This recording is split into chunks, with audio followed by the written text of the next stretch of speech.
Are We There Yet answers the questions on every impatient person's mind. Where are we in this on-chain journey? Are we making the world a better place? Are we building smarter, better, faster things? Are we building valuable businesses?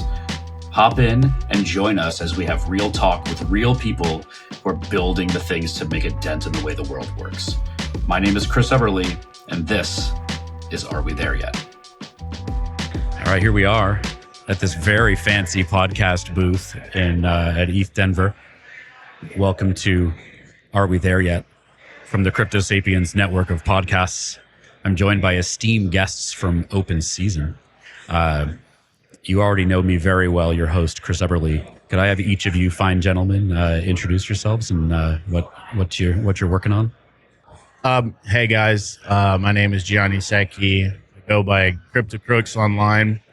A friend of mine and I started this thing called Fractional Uprising Studios, and abbreviated as FU Studios just to have fun. It's kind of an ambitious idea, and it's taken a long time to kind of take form. And now we've finally found our probably first premiere production, which is Open Season, and that's what we're here to talk about. We're really excited about it. It's coming along well, and I'm just ecstatic to have the people around us to make this stuff come into form. So I'm going to pass it on to our good friend, Sacha. Hey guys, my name is Sacha. I've known Chris pretty much almost my entire life. Nepo podcast. And he actually introduced me to the guys from Open Season. I've been in crypto for a while. I actually got him into crypto back in the day, 2016, I think. And he introduced me to these guys, and I love the project, love the concept, and was fortunate enough to be able to, help them out with tokenomics and even like building the game and stuff like that. So yeah, super excited to be here and excited for the launch and see. All right. And last but not least, I'm Korn, and I'm DeFi heavy. I've been a gamer, specifically Unreal gamer, since 1999. I love that game so much. I love everything on the Unreal Engine. I loved Open Season from the first time I played it. I've done a few things in crypto because of these guys. They suckered me into it 7 years ago, and here we are today. Yep. You can thank and blame us every day. All right, so that's it, man. So let's get into this. So Gianni, for people who are tuning in that don't know what Open Season is and maybe are outside of crypto even, what's this game all about? Yeah, so the closest comparison is it's a battle royale.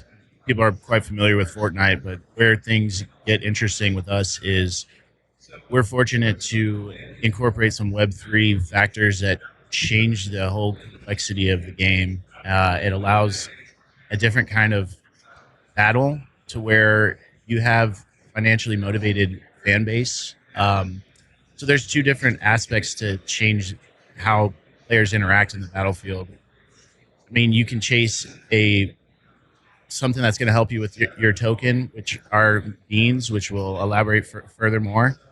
And, you actually have the entertaining gameplay. So what you're seeing a lot in Web3 right now is a lot of play to earn stuff. And we're not necessarily focusing on the play to earn factor first. We believe we want to entertain and then bring that as a secondary factor for how we're going to bring in a user base. And it gets quite complex when we're talking about the native coin that we're trying to drop to our whole project. So bear with us, and once you wrap your head around the whole token, you might be a little bit shocked that we're doing something quite different. So get prepared for FU money. And by the way, we're really fans of PFF, play for fun. So that's something that we want to bring it back. The most important thing about all of this, even with all these Web3 integrations, is that we're building a game that is fun and that people are going to play. Yep. Yeah. So let's talk about that. So it's like Fortnite. It's built on the Unreal Engine. It's available, by the way, on the Epic Game Store now, right? As of yesterday. It was good, boys. Hot Good shit. work. Pretty good. Man. You went through hell. I know. So it sounds like there's some interesting Web3 components. We're going to get into those. Why build another Fortnite-like game? Like, where did this come from? Yeah, I mean, I think it's a good question. We had been just playing chess for years to try to expose this concept for the studio. And you can't really talk to people and say, hey, listen to me, this is a good idea. Like, people just don't care. And that's the honest truth. So what we realize is, like, we have to build something and just let people experience it. And this is kind of like the first chess move to the giant match, really. And why it makes sense that we're doing this is it's basically a melting pot of brands, and essentially the more communities that come into the battle, the better brand awareness comes towards the whole concept of the studio. So it was almost a strategy move, and that doesn't mean that we aren't entirely committed to making this thing a badass game, because that, like, dude, Sacha and everybody sees these just arguments happen all the time, like cussing each other out at like how passionate we are to make this thing a damn good game. So I think we've just kind of grown into this as it being our child, and we realize that people care about what we're offering. Like, this is all these different communities that have passion about their particular PFP, for instance, coming into one place at a melting pot. And that's sort of a marketing strategy at the same time. So it's really just a big chess move to expose our project. And at the same time, like, we've just fallen in love with making something that's going to be badass. Like, we're just convinced with that. So Yeah.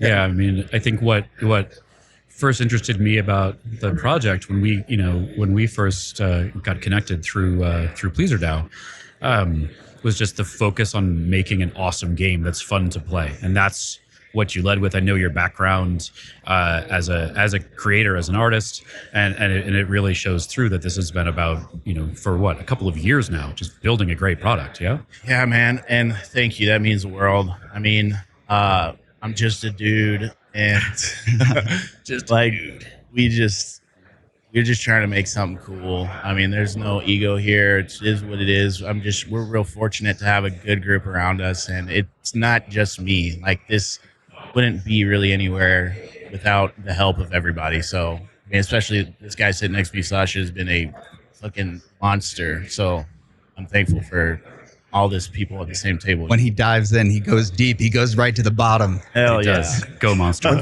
One thing that I was going to say also that actually I really liked when we started talking about how you came up with the idea and the concept is that you told me that it was from the frustration that a lot of these PFP projects were just creating like these JPEGs that a lot of the times were just JPEGs, and they wanted to create something to add utility to these things. And I love the permissionless aspect of it, that anyone can add value to a system by just going in and participating. And he just, oh, you know what? I'll actually add value to your JPEGs. Yeah. And I love that concept. That's what drew me into crypto, into open source software and that kind of stuff. It's just the fact that anyone can just come in and add value to it permissionlessly. So, yeah, and then activate communities in the process. Exactly. Yeah, it's kind of wild. Like, at the beginning of this whole concept of the studio, I mean, we were writing articles and like nobody gave a shit about it, to be honest with you. But we're trying to like ensure the price floor of these PFP projects, and that's a lofty goal to have. But if you look at how PFP projects are built, like, they're fundamentally flawed at its core, because the only community incentive is profit. People are lying to each other. That's it. And we created something called like value funnels to try to explain the concept of the studio. And basically with PFPs, you just have one entrance into the community and it goes out, and you only collect profit.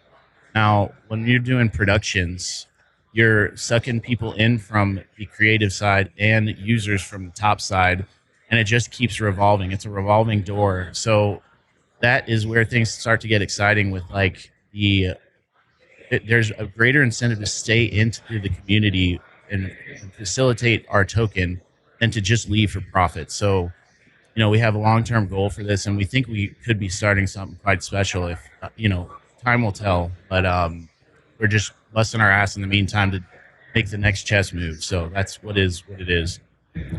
So let's talk about the way that people access the game today and the way they'll access it tomorrow, and studio passes and game passes and all of this stuff, which I think is, the intersection of playing the game but also activating these NFT communities that you're talking about.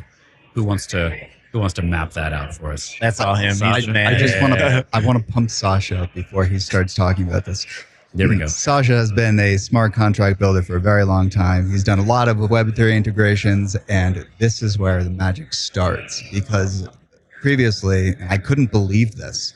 I didn't know that people didn't integrate Web3 games into the Unreal Engine. That was a no-brainer to me. Yeah. Sacha is the person to make this integration happen in a seamless way that abstracts away all the complexity of like all the bullshit, minimizing Windows and opening MetaMask and all of that. It's not there anymore because of him. So take it away. Dude, he's done something No pressure. incredible. Well, let's just start with from the beginning. I think one thing that is very important to know is that the whole concept of the studio is about the community. So the way that, funds were raised to be able to build the game was through the sales of NFTs. And these are these NFTs, which are membership of the studio. The first initial, we call them OG memberships. And they were the ones that were able to bootstrap the production.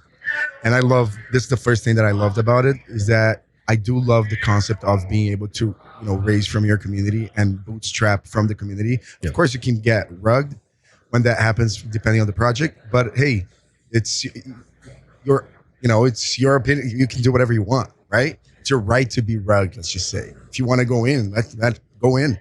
All of us at this table have exercised I don't need to have right. exactly. We have to exercise our right to be rugged. Yes.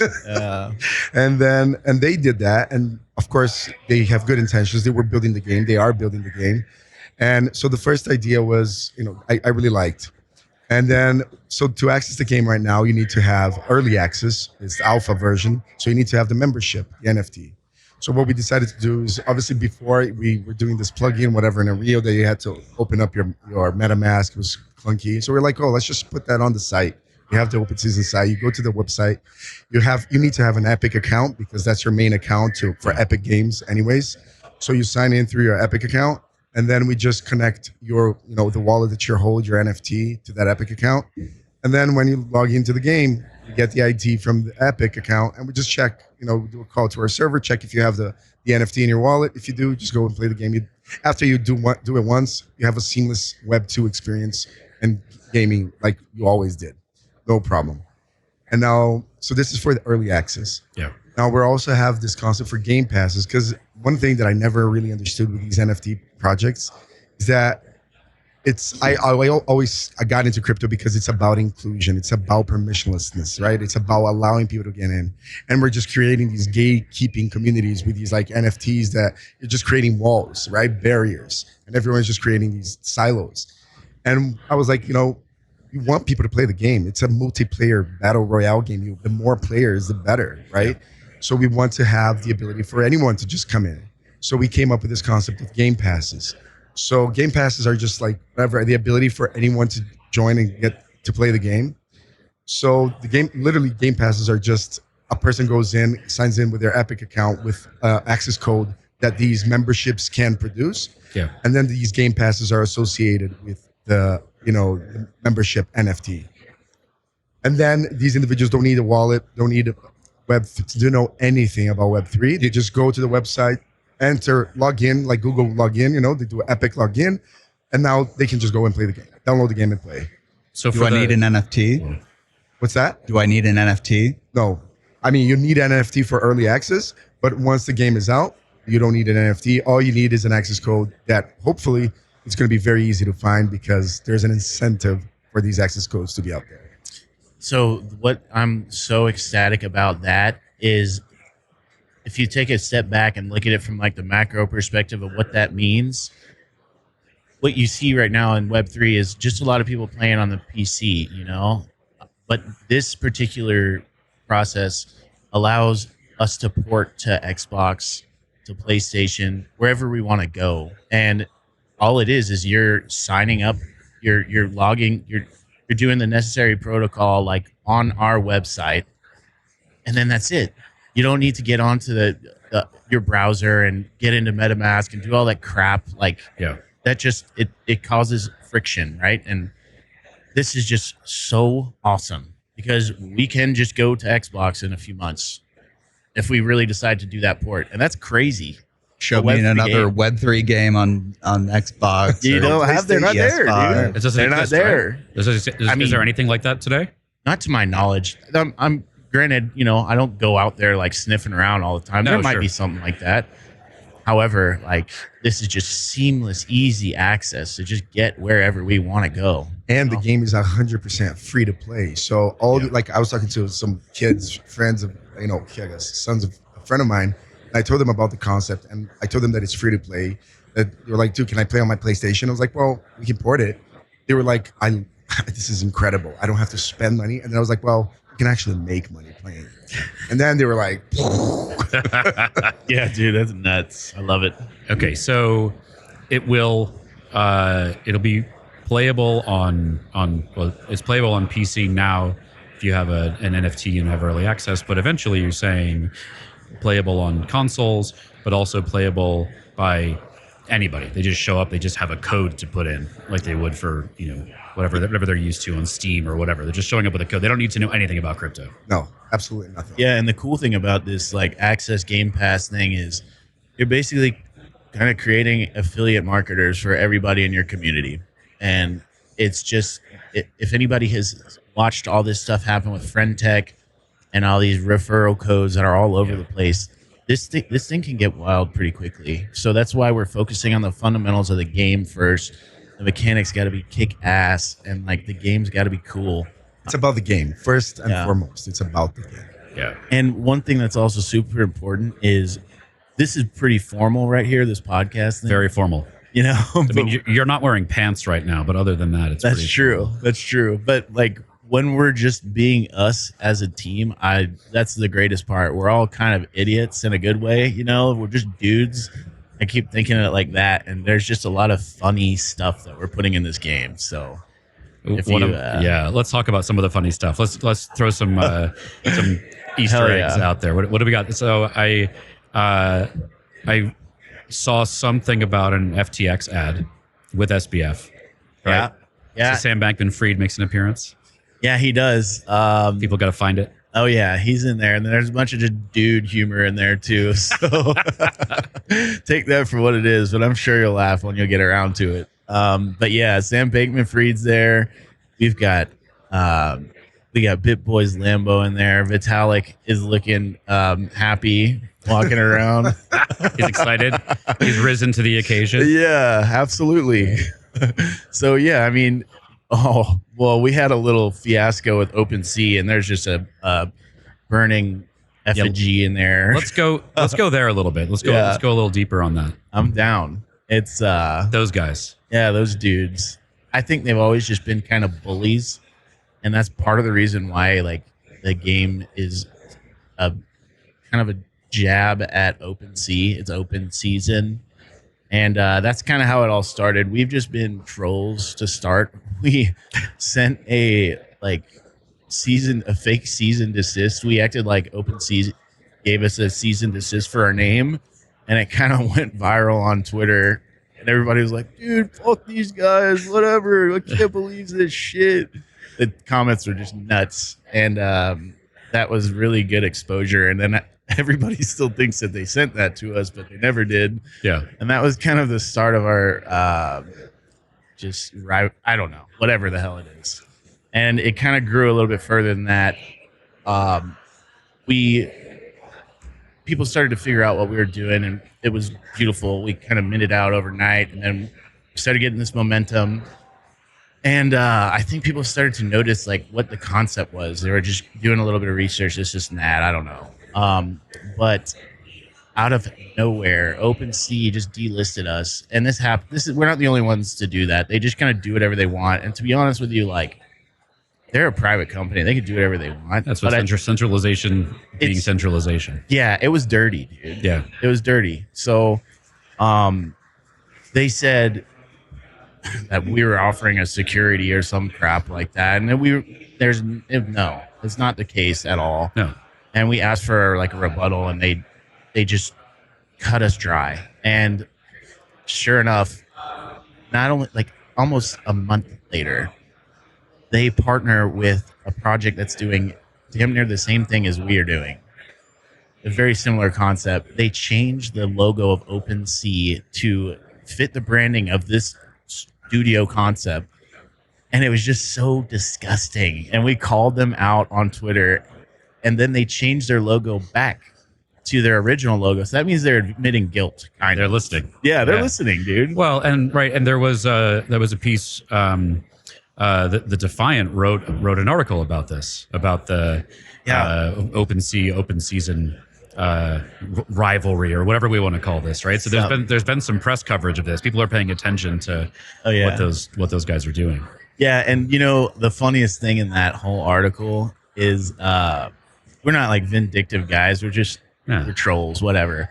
Spooby said the last line is like, we'll forgive you if you do an airdrop. That's right. So we should give a shout out to Spooby. He's not here in Denver, but who is for the listeners. Spooby has become like my best friend, and we hate each other, but we love each other. It's like one of the strangest relationships that I've ever like been involved in as a friendship. It's just he's a gift from God. He's just works so hard. We have just ultimate trust. He'll call me if he needs to move like $12, and I just can't thank him more than that. And that's just he's my co-founder, and he's just great. He works so hard, and very similar people, and we argue a lot. So And they've never met in real life. Never met in person. it's right? crazy. I've talked to that guy every day for 3 years. I mean, I was bartending. He was working on railroad tracks. I sold my car. His wife was like about to leave him. It was just like really stressful times, and I just know him like my brother. And it was a financial constraints why we've never met each other, but that's just the truth. I mean, eventually, like, dude, we're gonna hang out all the time. It is what it is. But you guys truly bootstrapped this thing, dude, from nothing. Yeah. And we never gave up on this idea. For almost 2.5 years, we were writing articles, failing with different productions, trying to get attention, and like we weren't screaming for it, but it's like we were writing real value. We knew that this concept makes sense, and we just had to iterate until we found like a premiere production that people cared about. And then one day, I honestly thank Spooby for making this work, because I was getting burned out. It was almost 1.5 years, maybe 2 years in. And I was just like, damn, dude, I need to figure something else out to do. This sucks. I had been like teaching myself all this 3D crap, and like I was like, nothing's showing from this. And then he just bust out these models in Unreal Engine. He's like, hey man, this is pretty cool. Check this out. And then he starts tweeting about it, and this shit just pops off. And then I was like, wait a second, what do you got going on here, buddy? And we just continue to work hard, and chip away at it. And the rest is history. I just kind of annoyed everybody until we found the right people, and just knocked on Chris's door. And then just, I don't know how this crazy team just came together, but we're just kicking ass right now. So it's a crazy team. When you and Spooby do eventually meet in person, I feel like, and I'm going to kiss him on the lips. I'm looking at our producer John right now. I think we got to go on location. Maybe just make it happen. Let's do it in Texas. Hey, John will come over. Hell yeah. I want to get this on video. I want to see. Let's get the kiss. Hell yeah. We're gonna cry. Make it a reality TV show. Yeah. All right. I feel like Corn needs a little bit of airtime here. For sure. So Corn, let's talk a little bit about NFT communities. What's in the game today? Like what communities are represented, and then the different ways that communities can get involved with the game, both like individually and collectively, like as it grows. So today the communities are Milady, Kanpai Panda, you got Bored Apes, the CryptoPunks, and Pepe, and Remilio, RetroDoge as well. So yeah. and we're looking for more. And the way that they can get involved is by talking to us. Yep. And what will that look like if they're going to? So, what are different ways communities can get involved? Well, one way that we're doing this, I think we created a pretty interesting concept here, just I've never seen anywhere else. The idea, first, we wanted to get these communities involved, and we got some initial communities in because we were like, well, we need to have someone to start. And the whole idea was, how do we get these communities to join us? And the first thought that came to our mind, the easiest was like, oh, let's just talk to the representatives, the creators of the PFPs, or of the communities, and see if they want to participate. Give them, hey, this is gonna cost money for us to produce these things, but we would love to add value to your community, create your characters, biomes through the game, and have you participate. Then there's a part in me that I personally hated, the idea of going to talk to the creators. Like, dude, that's not what Web3 is about. Web3 is grassroots. Is again supposed to be decentralized. Supposed to be that individuals do these things, initiate grassroots. So it's like, why don't we change the concept a little bit? And talking to these guys, we came up with this idea that, hey, why don't we allow the community to upgrade their NFTs? So anyone, we just need to whitelist their collection. And all we require from the collection is, hey, come do spaces with us, come talk about us, tweet about us, and we whitelist you. So that obviously shows you have some interest. We whitelist your collection, and then we put it on the website that you can, if you have the NFT, you pay 0.05 ETH and you upgrade your NFT. And then an upgrade means right now you have early access to the game, and you can mint game passes, right? For anyone to play. Yeah. Now, the way we did it is, hey, if 100 people mint, that means obviously your community is interested. That's, 5 ETH. Now we build your character into the game. Now, if 20 ETH worth of the community comes in and upgrades, well, then shows that you really like it. Then we build your whole biome in the game. Now, if 40 ETH worth comes in, guess what? We'll do your whole freaking collection, and you can play as your NFT. That means you definitely love the concept and you want to participate. Then now your community gets in, but what does that mean for them? Yeah. Right? And then here we need to talk about a little bit about the concept of the FU money. This is the token that represents the studio that built Open Season. So the idea is we want to distribute the ownership of the production of the studio to everyone that participates, that everyone that that Web3 way. Yeah. So by playing the game, we are, you're collecting these beans, and these beans then you can exchange for FU money, fractional uprising money, but it's FU. And who wouldn't want FU money? Exactly. Yeah. So, and the cool thing about FU money is like all these upgrades, all these things, like the liquidity on Uniswap for FU money, all that ETH, we want to put in a pot, and you just burn FU money and you get your share. It's a simple concept. You just want to have that pot growing. And anyone at any moment you think you're good, just go burn your FU money, your share FU money, get your ETH, and walk away. The rest of the people that decide to stay, their share is going to get bigger because now, there's less FU money, but the ETH is still coming in, hopefully, with the game. So, and of course, the people that play with game passes, they can collect beans, and you earn some of those beans as the membership, as the NFT that is linked to that game pass. Now, one thing that is very important to realize here is that we're not upgrading the wallet address. We're actually upgrading the NFT. So that NFT keeps that link to those game passes forever. So if you have an NFT so we're adding utility to that NFT. So the original concept, if we go back to the original concept of anyone can go and add utility. So by adding utility to this NFT, obviously now what's the price, right? Well, how many more people are going to be adding to the Game Pass? Where did you put it? How much is it earning? We want to have it on the website. Obviously, the analytics, you log in with your NFT, you see the analytics, how many people have been playing with their Game Passes, how many they've earned, how much you've earned from them, and you're earning FU tokens. You're earning part of the studio. You're becoming owner of the studio with them. So I haven't seen any concept like this. I think it's pretty freaking amazing. We've been talking to a few communities. They love it. Yeah. The reception here has been incredible. That's the concept, and it seems to be going well. Right now, we got a few communities, like we'll say, that we're going to talk to. And hopefully, again, Web2 individuals can come and play the game. They don't know anything about it. But hey, those kids, they're gonna learn. Hey, I could actually be making a few money by playing the game. Shit, dude. man. And everyone's no kids shit, should be coming home saying, "I really It's a want to meme make in a few." itself, right? It's like Exactly. it can go anywhere. We're talking about an FU market. Like it's just it's fun, you know. And also like another beautiful thing is just taking a step back, and that's what you always got to do in this project is just take a step back and look at the grand scheme of things.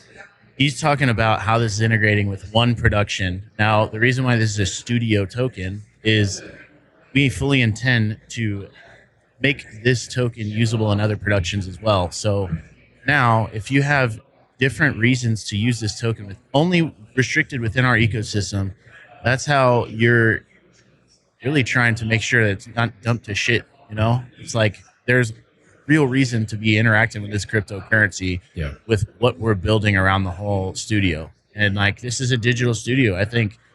I believe that down the line you're going to have different studios competing for content, and this is probably like I don't know 10-year picture or something like that. People are going to start picking up on this idea of the studio token, and they're going to be trying to create like awesome productions.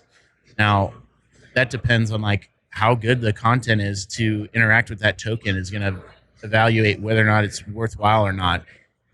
We've just kind of thought deeply into why it's going to be used. We want to have fun with it. The naming has to be important. FU money is, it's great, you know. So we're trying to think of like branding wise around the whole thing. So, And another thing that is extremely important is like it's a great way to onboard new people to Web3. Yeah. Like these kids, they don't know anything about wallets. They don't know anything about decentralization or any of that. But hey, once they learn that they are actually making FU money playing the game, they're going to learn. They're going to learn about seed phrase. They're going to learn about, cryptography and these things. So that's a great way to get these kids into the system. Yeah, I think let's go a little more into that. I think that's one of the really interesting things about this, right? It's like for people who are in this industry or know a bit about it, right? Like we can geek out on a whole bunch of really exciting elements about what y'all have built, right?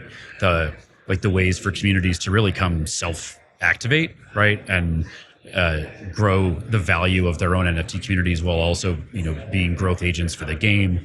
Like the token, in addition to just, FU is going to be my favorite ticker, but in addition to just, fun branding, right? It's like, this is fun stuff for us to geek out on, but also like in pretty short order, people aren't going to need to know even what any of that shit means to just come have fun playing this game. yeah, right? that's the idea, man. It's got to be fun first.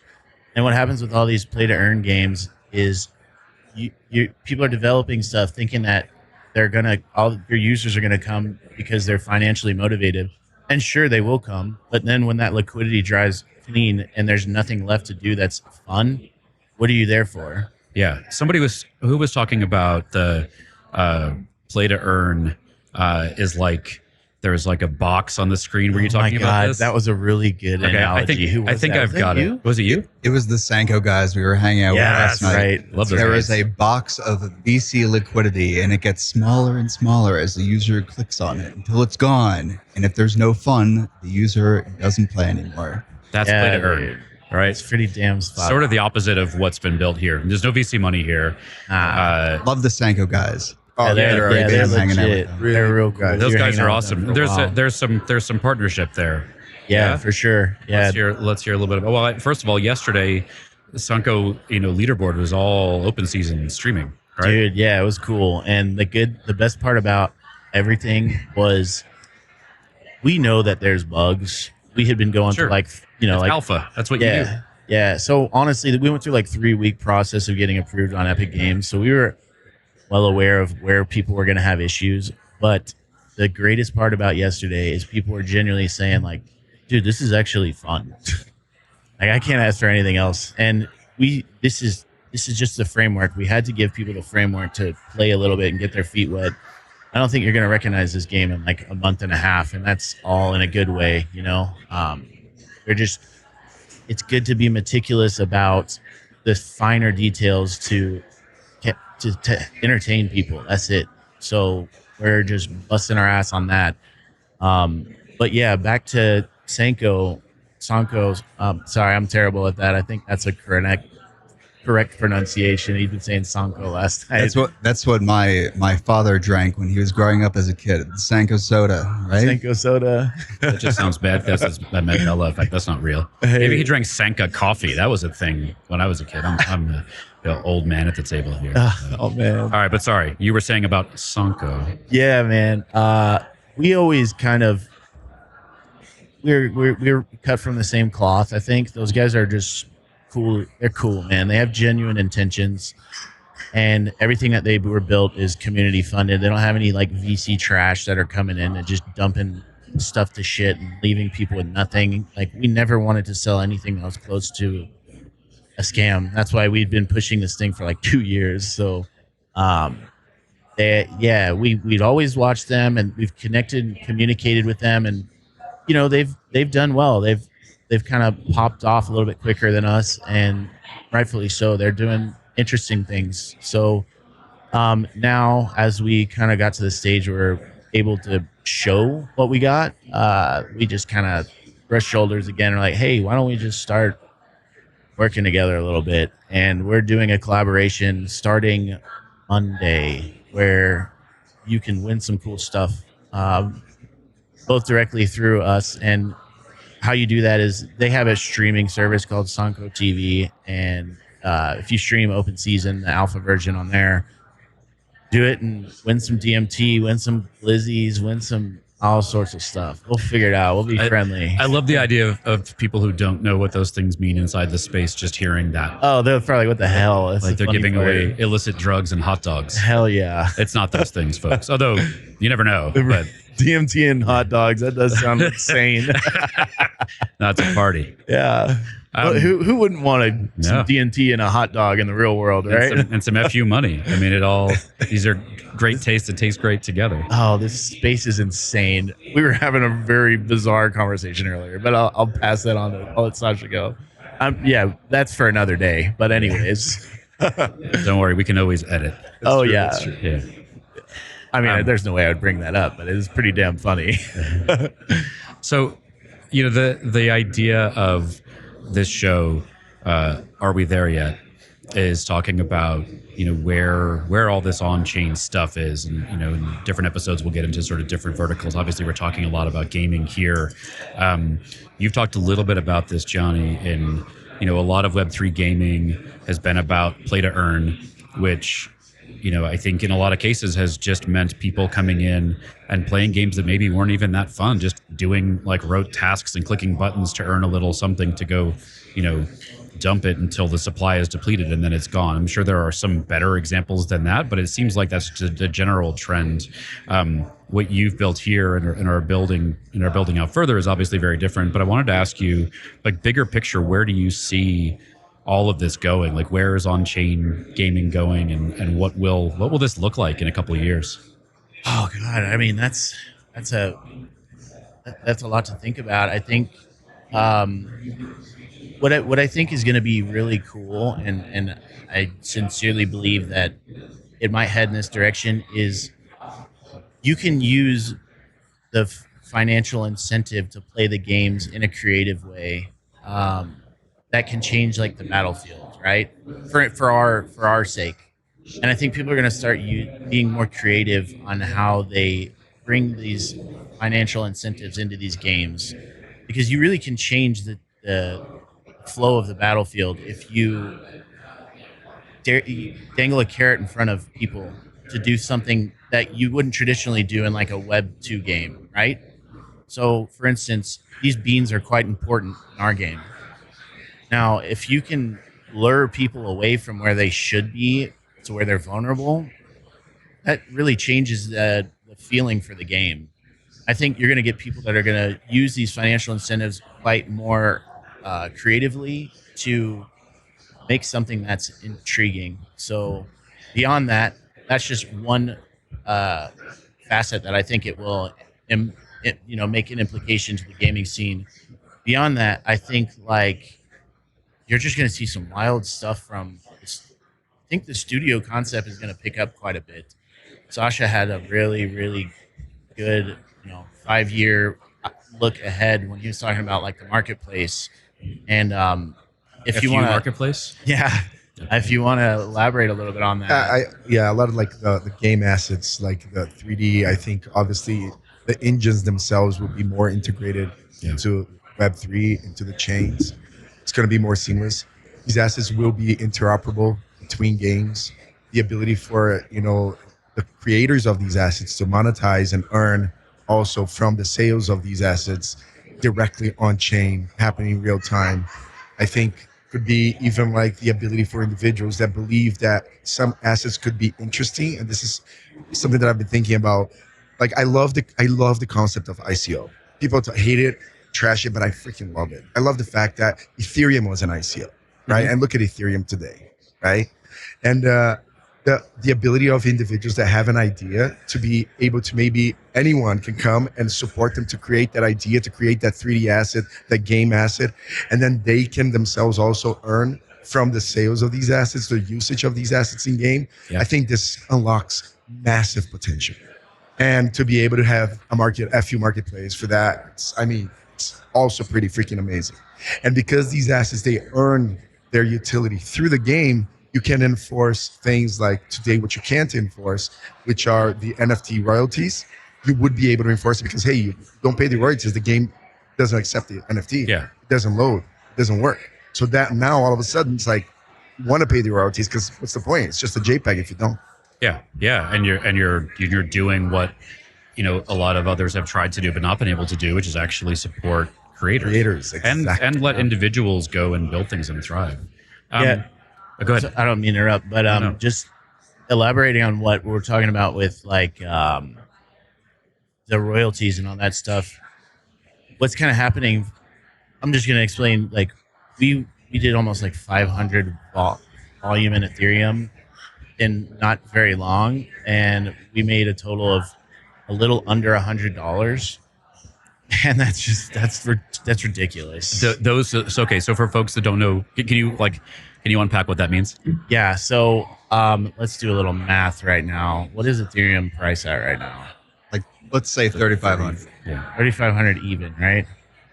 That is $1,750,000 worth of traded of our assets traded on the open market, and for royalties we made a little under $100. Yeah. So the reason why that is happening is you got to think of it from the marketplace perspective. They're competing against each other to be the premier place where volume is happening. So naturally, the creators are just going to get cut out. And they did it kind of sly. They're like, yeah, now traders can decide if they want to add royalties. And you know damn well what they're going to do because it's affecting their bottom line. They're just going to cut it out. So that was just a natural progression of things, and it's very not Web3, right? So go ahead. If this was Ethereum volume on a Web3 exchange like Uniswap at 3 basis points, that would be $5,250. That's 520x. That's There you go. insane. Yeah. Thank you. Thank you for this, Corn. Yes. Yeah. There you go. Exactly. Right. There's our stats man. That's But insanity. $100. It's stupid. And you get delisted from OpenSea. Yeah, they love us. Gosh. What the hell? Does I meant to ask this before we were talking about the OpenSea stuff earlier. So one, folks should know that the OpenSea delisting the the FU Studios NFT has zero impact on people being able to go play the game. But folks need to know that you need to go get it somewhere else. And a lot of people a lot of people think of OpenSea as the place to go, but they can go to Blur. Yeah. They can Magic go, Eden. Yeah. There are places to go. Swap. And to be honest with you, it's like, hey, they're making their own bed. If you want to just cut people out that are doing innovation, hey, we're doing really good volume. That's your own fault. And I think they're making their own bed. It's what they want to do. This year. But I want to talk a little bit about Epic, the company. I find it really interesting that in this context of, OpenSea being sort of a bad guy, kind of big company, centralized, whatever, bully, towards you guys. Then you have this company in Epic who's way bigger, and yet, it seems like they're pretty cool. Like they're fighting, they're they're cool. fighting Google, they're fighting Apple. I loved that, when they came with that 1984 style ad when Apple kicked Fortnite off of the iTunes store for for not wanting to pay their 30% tax and everything. Anyways, like Epic seems to be doing things that obviously they're a business and they have a long-term strategy and all that, but they seem to be way more community-minded and way more innovation-minded. And when I go, if anybody goes to the Epic Game Store and looks at Open Season, it breaks down. This is an NFT game. This is a Web3 game. Like they seem to be embracing crypto in a way. Am I giving them too much credit? Are they that cool? They seem pretty cool. Dude, They're slow because they're a big company.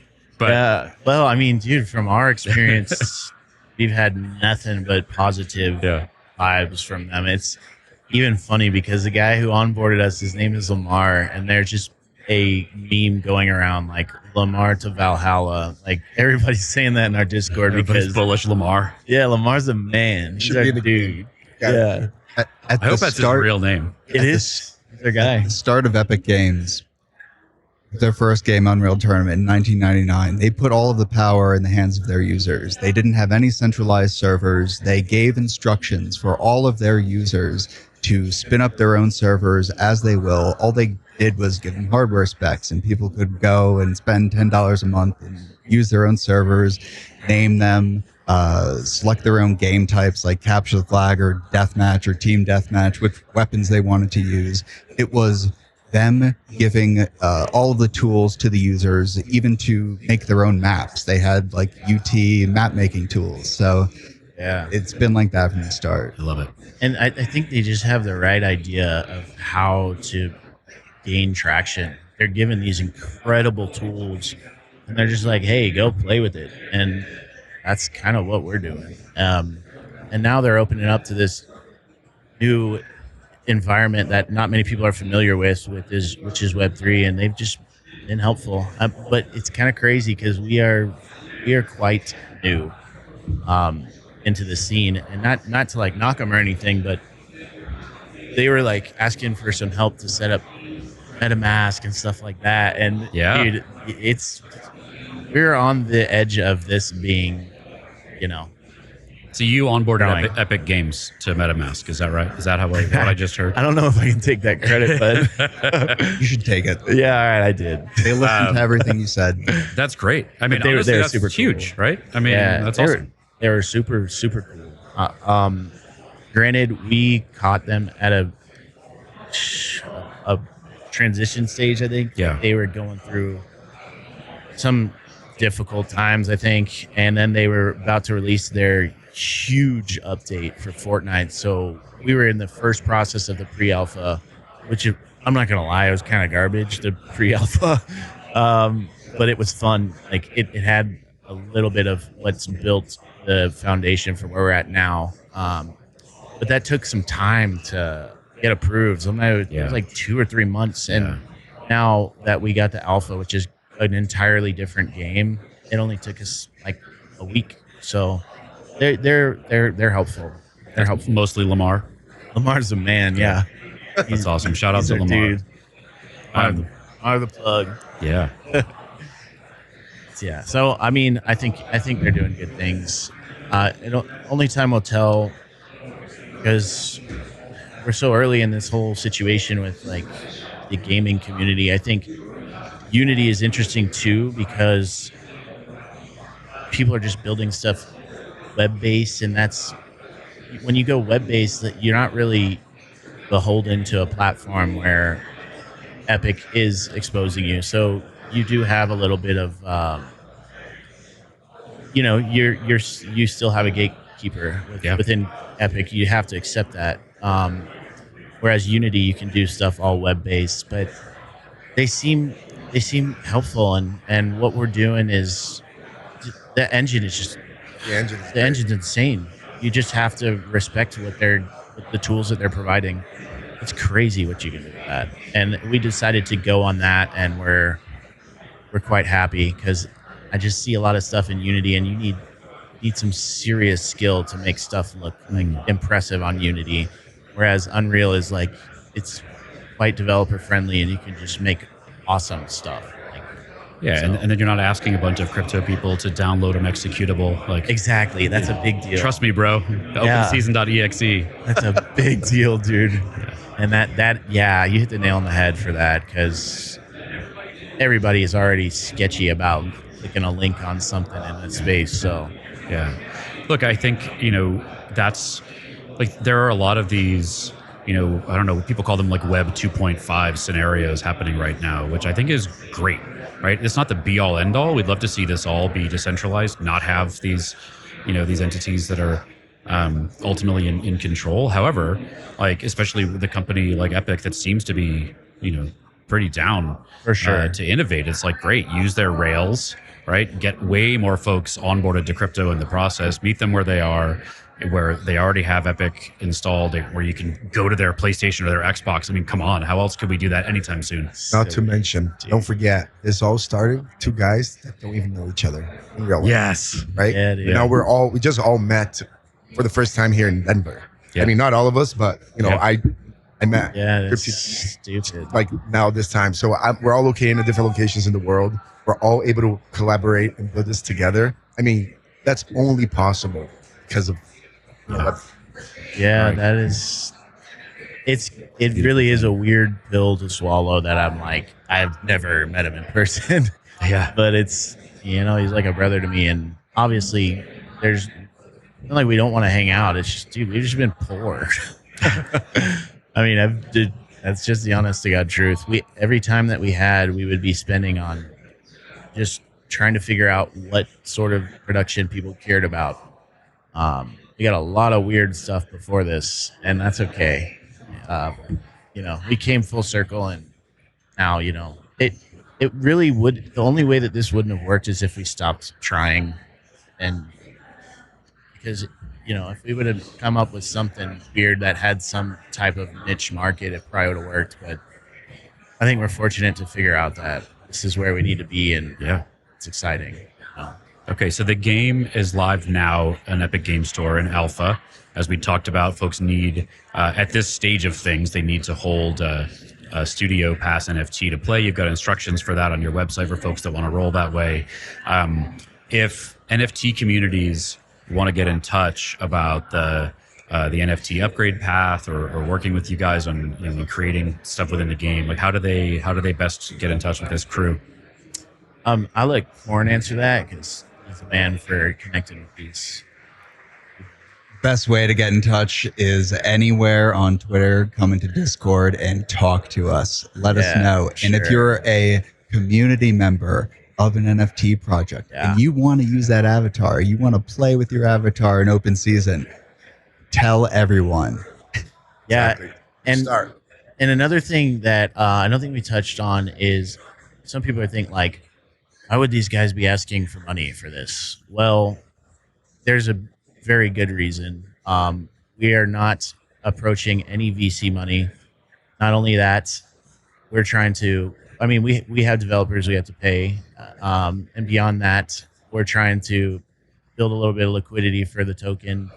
And we're not asking for something that's unreasonable. And at a certain point, when I think this game hits like critical mass, and we have all sorts of these different brands in this melting pot, it's going to be more valuable to be a part of it than to not be. So the early people, the early communities that get involved, they're the ones that are going to benefit the most. And at a certain point, it's like, in the best case scenario, you have to have tempered expectations, never overshoot things. There might come a time where it's like, we just have so many people that are trying to onboard their communities because we're going to work our ass off to make this what it needs to be.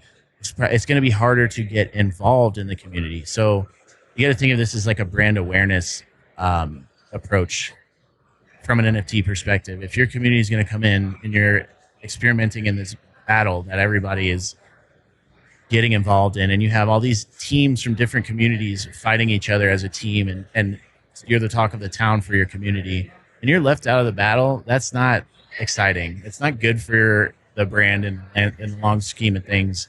And like, for instance, we were showing this downstairs, and some guy came up to me, he was like, "Oh my God, is that Milady?" And And I was like, yeah, for sure. And then he's like, oh, cool. Look, that's Kanpai Panda. And it's starting to, I think the domino has been pushed and the brand is starting to speak for itself. Our Twitter is doing quite well. But that's the idea. Like these NFT projects need to see from a perspective, you're going to own part of the studio and it's a brand awareness thing. So it's not like you're paying for nothing. Like we're giving you what we're offering. We're giving you a slice of the studio. So you got to think of it from the grand scheme of things. Always take a step back and look at like the big picture for this. And it's hard to because people had tunnel vision with all these PFPs. You just see dollars and cents and you just see these JPEGs that are like maybe getting wash traded for 4,250 Ethereum. That's just like $15 million. Like, dude, come on, that's crazy. How could you not pay attention to that? Yeah. But this thing, it's like, yeah, it's in its infancy. But if you spend time to soak your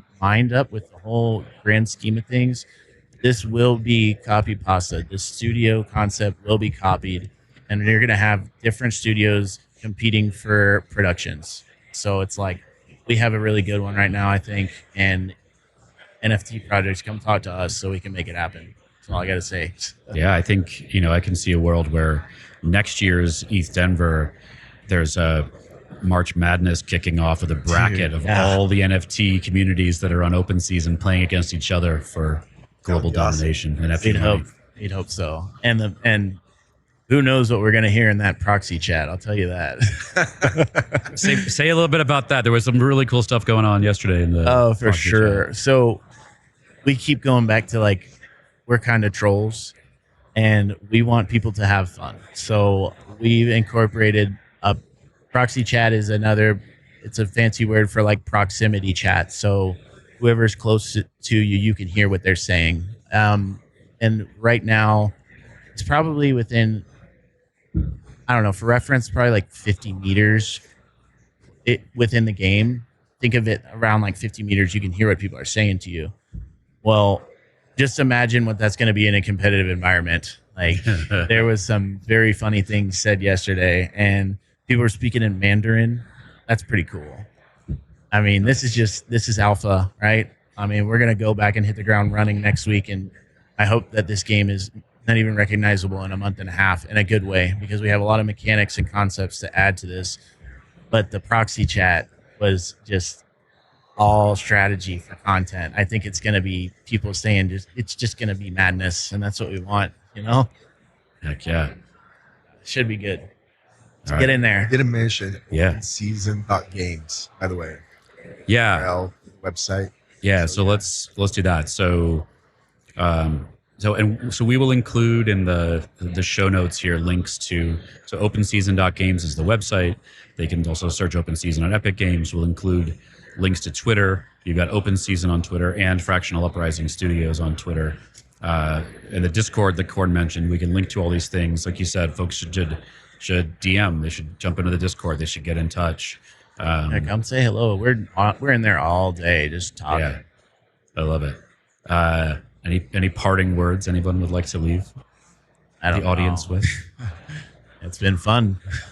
Right on. Yeah, and I think like I said before, I keep coming back to the same thing, but I think it's important to have the ownership of the community, have the values, like the crypto values, come back to the reason why we started all this. So let's not forget that, and let's just make it happen. I love the concept. Love what these guys are doing, and I truly hope they're very successful.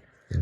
It should be fun. I think it's hard to wrap your head around like the whole sales scheme and like why everything matters. But once some more projects do get involved, it'll make a lot more sense for others to follow suit. So it's like, we're in exciting times and we just want to make a good game. That's it.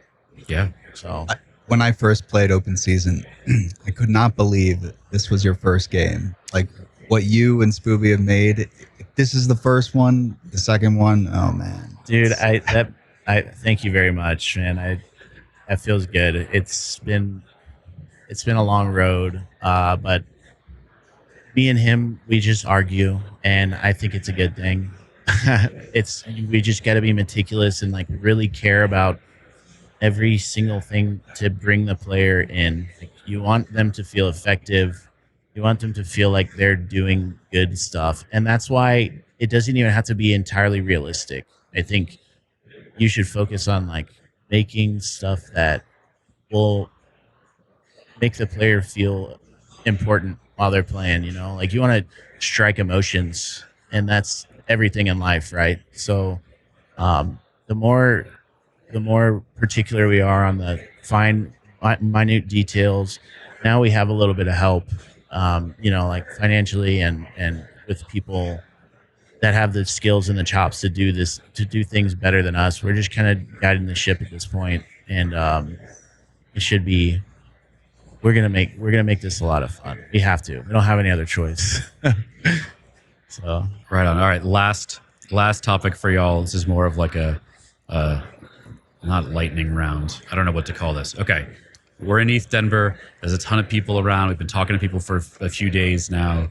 I'm asking the open season team, what are some of the projects and people you've been chatting to that are doing cool things, good people, good vibes? Who do you want to give some airtime to? Man, this is kind of probably an unexpected answer, but 20 minutes ago we met probably one of the coolest people in this whole conference, right? That's right. Dude, isn't that insane?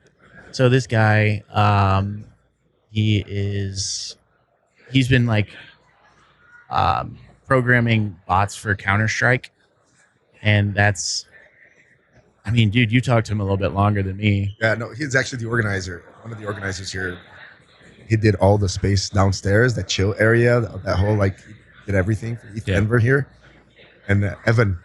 Evan, yeah. Evan, what a dude. Shout out to Evan and Matt downstairs in the gaming area. First of all, they hooked us up incredibly, Yeah. just by allowing us to showcase the game and all that stuff. And then I was talking to him, and it was like, oh, by the way, I've been building games for like years. I did AI bots for Counter-Strike. I would love to help you guys out. I'm like, oh my God, this is incredible. Yeah. So shout out to him, because it's just incredible that just. And it's also quite important to, I'm going to be completely candid and honest with you right now. Like, in our development stage, we're having it, like, our bots are not good. That's something we have to fix. Like, the shit's not very good.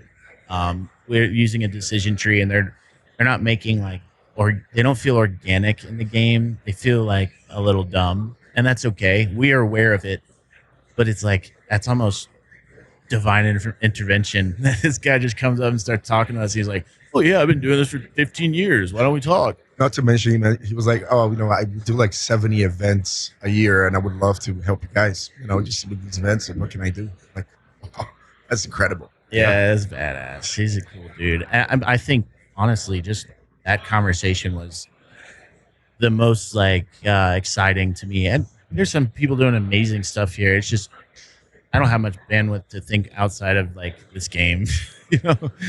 So I think the Sanko guys, yeah, they are the.